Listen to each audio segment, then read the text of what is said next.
చాలా చోట్ల అసంతృప్తులు బయటపడ్డాయి. కొంతమంది బహిరంగంగా బల ప్రదర్శనలు కూడా చేసి పార్టీ అధిష్టానం మీద ఒత్తిడి తెచ్చారు. చాలా మందికి నచ్చజెప్పాల్సి వచ్చింది. మరికొన్ని చోట్ల వ్యక్తిగతంగా సర్ది చెప్పి నామినేటెడ్ పదవుల ఆశ చూపి మరీ ఒప్పించాల్సి వచ్చింది. పార్టీ గెలవడంతో ఇప్పుడు సహజంగానే వాళ్లంతా పదవుల కోసం ఎదురు చూస్తున్నారు.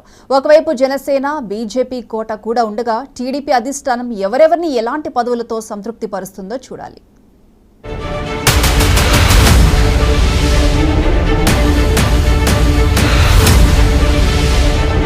పిఠాపురంలో జనసేనాని పోటీ చేస్తారని ప్రకటించగానే అక్కడి టీడీపీ ఇన్ఛార్జ్ ఎస్వీఎస్ఎన్ వర్మ వర్గీయులలో తీవ్ర కలకలం మొదలైంది. గతంలో ఆయనకు టికెట్ దక్కనప్పుడు ఇండిపెండెంట్గా పోటీ చేసి 47,000 మెజారిటీతో గెలిచి టీడీపీకి షాక్ ఇచ్చారు. ఆ విధంగా టీడీపీ ఆయనను మళ్లీ అక్కున చేర్చుకుంది. ఆ తరువాత ఓడినా ఆయనకు బలమైన కేడర్ ఉంది. 2024 టికెట్ రాదని తేలినప్పుడు ఆయన అనుచర గణం ఆయనను పోటీ చేయాల్సిందిగా ఒత్తిడి చేసింది. పొత్తు ధర్మంలో భాగంగా పవన్ కళ్యాణ్కు ఆ సీటు త్యాగం చెయ్యాలని చంద్రబాబు ఆయనకు నచ్చజెప్పారు.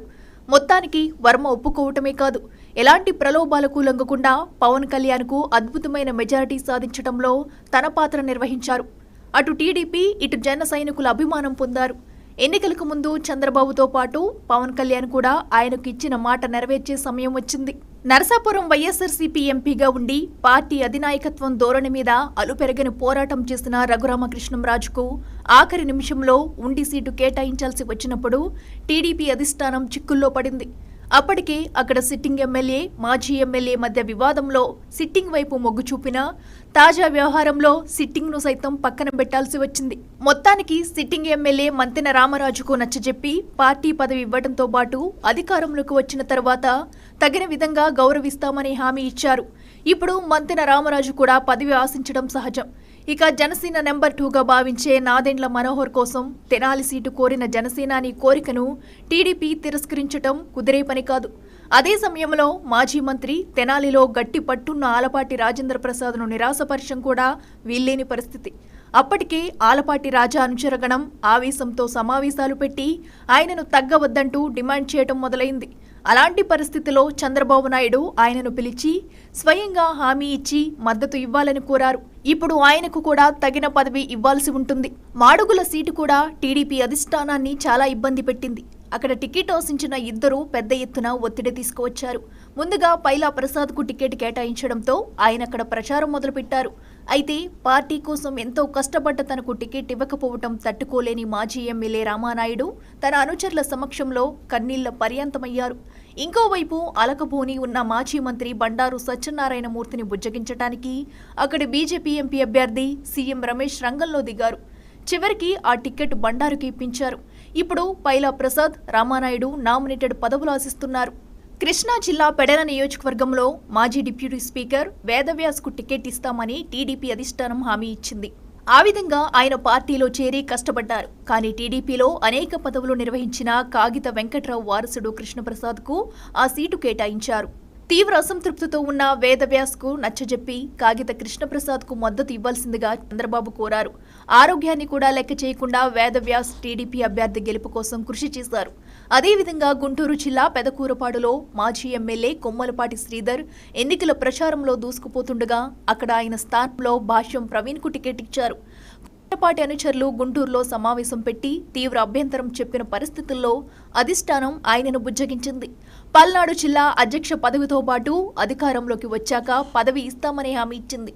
సత్తెనపల్లిలోనూ అదే పరిస్థితి ఏర్పడింది. అంబంటిని ఢీకొట్టడానికి సామాజిక వర్గానికి చెందిన నాయకుడు కన్నా లక్ష్మీనారాయణను బరిలో దించాలని పార్టీ నిర్ణయించింది. అయితే అక్కడ టికెట్ ఆశించిన మాజీ మంత్రి, మాజీ స్పీకర్ కోడెల శివప్రసాద్ వారసుడు శివరాం తీవ్ర నిరాశకు లోనయ్యారు. పార్టీ నాయకత్వం ఆయనకు కూడా నచ్చజెప్పింది.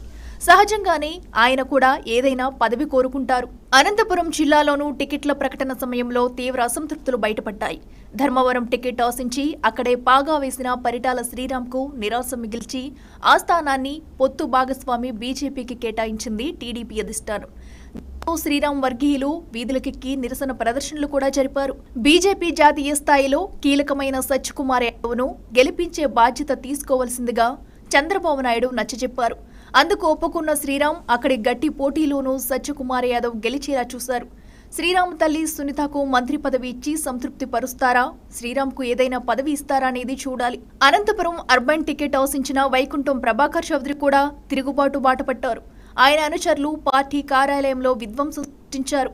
ఆయన జరిపిన కార్యకర్తల సమావేశం కూడా బల ప్రదర్శనలా మారింది. మొత్తానికి చంద్రబాబు నాయుడు మాట మీద ఆయన వెనక్కి తగ్గారు. ఇప్పుడు ఆయన కూడా పదవుల ఆశావాహుల జాబితాలో చేరారు. కడప జిల్లా రాజంపేట టికెట్ సుగవాసి బాలసుబ్రహ్మణ్యంకు కేటాయించడంతో బత్యాల చెంగల్రాయుడు తీవ్ర వ్యక్తం చేశారు. ఆయన వర్గీయులు పెద్ద ఎత్తున ర్యాలీలు జరిపారు. అయితే చంద్రబాబు నాయుడు తరపున అక్కడ ఎంపీ అభ్యర్థి మాజీ సీఎం కిరణ్ కుమార్ రెడ్డి నచ్చజెప్పాల్సి వచ్చింది. అందుకే ఇప్పుడు పదవుల ఆశావాహుల్లో ఆయన కూడా ఉండటం సహజం. ఓడిన వారు నామమాత్రంగా ఉండటం వలన పదవులు ఆశించే వారి కూడా తక్కువే ఉంటుంది. అందుకు పదవుల పంపకం టీడీపీకి పెద్ద సమస్యగా మారకపోవచ్చు. భారీ మెజారిటీ రావడం వలన అలకలు కూడా ఎక్కువగా ఉండే అవకాశం లేదు. ఆ విధంగా వీలైనంత ఎక్కువ మందిని సంతృప్తి పరచడానికి తెలుగుదేశం పార్టీకి అవకాశం ఉంది. ఆ అవకాశం కోసమే ఎదురుచూపులు మొదలయ్యాయి.